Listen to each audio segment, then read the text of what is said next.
¿Cómo era? ¿La neurona juguetona? A nivel político, en la conferencia matutina López, la secretaria Olga Sánchez reconoció que las llamadas por violencia contra las mujeres aumentaron 46%. Y no decía López que no, que era falso. No, bueno. Pero hay otro dato, ¿sabía usted? Métase a La Otra Opinión, hay un artículo de la doctora María Elena Salazar sobre los hombres golpeados. También hay casos de hombres golpeados, no solamente de mujeres. ¿Qué más? A ver ese otro que vamos a ver. Mario Di Constanzo pide donar parte de su sueldo a trabajadores de la Comisión Federal. Espero que Bartlett también aporte sueldo y algunas de sus rentas. No tienen vergüenza. A todo el personal de la Comisión Federal de Electricidad les están pidiendo, se busca que las y los servidores públicos puedan realizar donaciones voluntarias y con ello contar con recursos adicionales para apoyar el sector salud y el programa prioritario. Ajá, sí, güey. ¿Y por qué no paran mejor la sangría en Pemex? ¿O por qué no paran las tonterías que está haciendo López del aeropuerto y eso? Ah, no, pues eso no, ¿verdad? No tienen madre. ¿Qué más? Ya me hicieron enojar. Mau Farhat. Salí de México en 2014, este año el PIB subió poco, pero subió. También en 2015 y 2016, en 2017 igual, el 18 ahí iba, pero pasó la cuarta T, luego pasó el Naim, tras 6 trimestres negativos, 6, o sea, no es el COVID, la economía cayó todo lo que había subido desde 2011. Y dice López que ahí vamos. Pues sí, va para llevarnos al, ¿no? Jonathan Hicks, este es otro experto. INEGI estima que el PIB disminuyó menos 17.3% en el segundo trimestre. Estados Unidos reporta una caída equivalente a menos 7.4%. ¿Qué huele? Fíjese, hasta Estados Unidos es...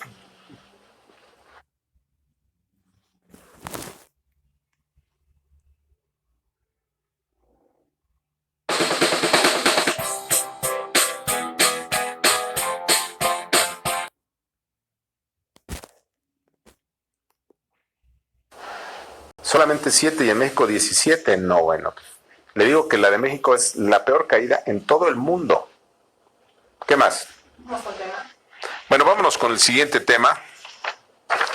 Le decía que López, pues ya lo vimos. El presidente López Obrador reconoció que la contracción de la economía publicada por el INEGI, pues era totalmente de esperarse. Luego de llegar la pandemia del COVID a México, y aunque no comentó del mal paso que ya tenían las finanzas, pues dijo que ya estaba previsto. Ya lo esperábamos estos datos porque se está midiendo abril, mayo y junio, que son los 3 meses peores. Si ustedes recuerdan, la pandemia comenzó a afectar en marzo, ya nos afectó el primer trimestre, se cayó la economía, bla, bla, bla. Eso ya lo vimos, ¿sí? Vemos que tenemos al peor presidente, eso también ya lo sabemos. Y bueno, pues eso ya no es ninguna noticia. Vámonos con la columna El Primor existe, aquí las pruebas. Algunos ya le llaman el síndrome José Emilio Pacheco. Antes déjame decirle que José Emilio Pacheco pues es un escritor mexicano, poeta, ya fallecido, pero que inventó una frase que ahorita se la voy a... Empiezo otra vez. Algunos ya le llaman el síndrome José Emilio Pacheco. ¿Por qué? Porque el poeta fue un adelantado de su tiempo y en su poesía y narrativa definió como pocos el futuro de los integrantes de la vieja izquierda mexicana. Escribió el poeta: de viejos son todo aquello contra lo que lucharon a los 20. ¿A quién le queda el saco? En efecto, a los incongruentes y ambiciosos sin límite de la llamada izquierda mexicana, que antaño luchaban contra el viejo PRI y Ogaño. Cuando militan en Morena, son los mejores aliados del PRI. Y en efecto, el síndrome José Emilio Pacheco picó a todos o casi todos los integrantes de esa fantoche disque izquierda mexicana, quienes transformados en militantes del partido en el poder de Morena parecen dispuestos a dar la vida por el regreso del peor PRI de todos los tiempos, el PRI de la tranza, el cochupo y hasta la dictadura perfecta. Y si aún lo dudan, formulemos las preguntas básicas. ¿Quién les iba a decir a los políticos de esa chabacana izquierda mexicana que, de viejos, terminarían reconstruyendo lo más rancio del viejo PRI, el partido contra el que lucharon durante más de medio siglo. ¿Quién les iba a decir a los más radicales de esa vieja izquierda que con los años serían parte de lo que por años de jóvenes criticaron con tanta severidad? Hoy serían parte del PRI autoritario, dictatorial, vengativo y nada democrático.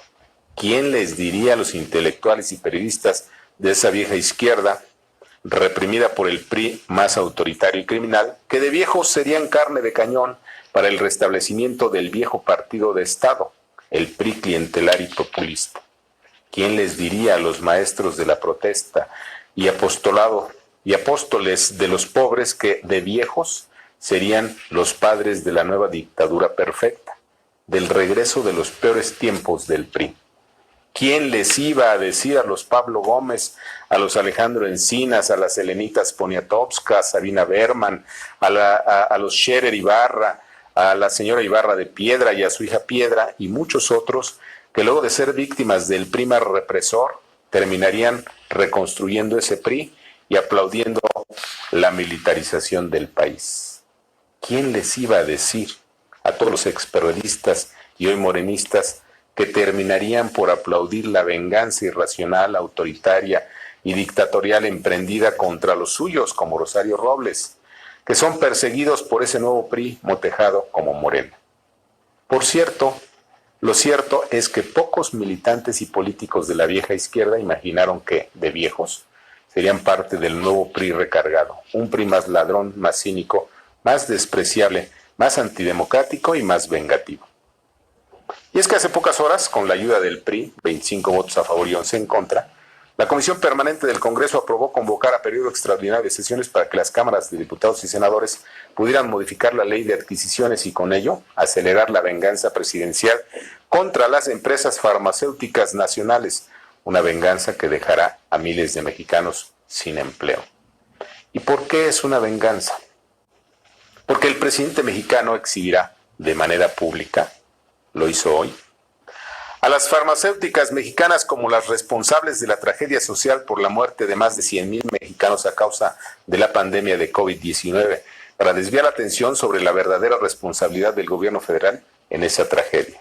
Es decir, que en pocas horas desde Palacio, AMLO culpará a las empresas nacionales fabricantes de medicamentos de la tragedia humanitaria que en realidad es culpa del mal gobierno de Obrador. Y la mejor prueba de esa supuesta culpa será que el Congreso mexicano aprobó comprar medicamentos en el extranjero sin licitación y sin los mínimos de sanidad, y todo porque así lo ordenó el presidente López. Y para lograr ese engaño y esas farsas monumentales, Morena debió contar con los votos a favor de los diputados del PRI, Dulce María Sauri y Rubén Moreira. Votos definitivos para que Morena y sus aliados pudieran llevar adelante un periodo extraordinario de sesiones en donde la tarde de ayer el Congreso hizo la reforma que exigía el presidente. En pocas palabras, el PRI y Morena son hoy los mejores aliados en el Congreso para complacer al presidente. Y si esa no es la restauración de una dictadura perfecta, el viejo PRI, entonces asistimos a la inauguración del primor, el PRI y Morena, la nueva mayoría que llevará a México de vuelta a los años 60, 70 del siglo pasado, junto con sus tragedias económicas. Al tiempo.